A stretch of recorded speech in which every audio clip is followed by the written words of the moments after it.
narito na nga po mga balita sa oras na ito. Expired na gamot, Senator Tulfo, pinaiimbestigahan ng bilyong pisong pag-aaksaya umano ng DOH. Expired na gamot ang naging sentro ng panibagong kontrobersya sa Department of Health. Ito ay matapos maghain ng resolusyon sa Senado si Senator Raffy Tulfo.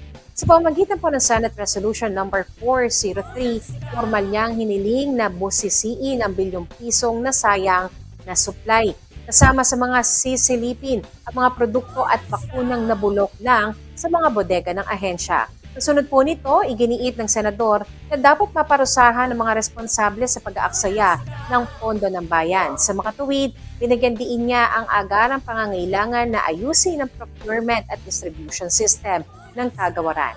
Anya, labis na nakapanghihinayang na maraming Pilipino ang nagtitiis sa sakit habang walang gamot sa mga komunidad. Patay sa mga opisyal na ulat ng Commission on Audit, ilang taon na palang umiiral ang ganitong problema. Paulit-ulit na itong lumilitaw sa kanilang taunang audit findings sa mga nakaraang administrasyon.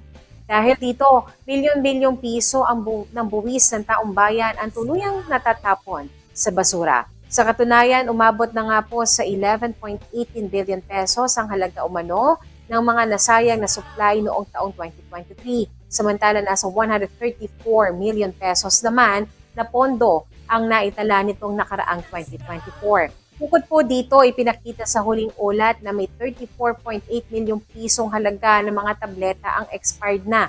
Mayroon pang karagdagang 99.5 milyong pisong halaga ng mga supply ang mabilis na malapit ng ma-expired ngayon. Ayon sa mga auditor, ang kakulangan sa monitoring ang dahilan kung bakit naantala ang pamamahagi nito. Dahil sa pangyayari, mariing sinabi ni Tulfo na hindi katanggap-tanggap ang ganitong pamamahala. Habang ang mga mahihirap ay laging nauubusan ng libreng maintenance sa health centers, ang mga gamot ay nabubulok.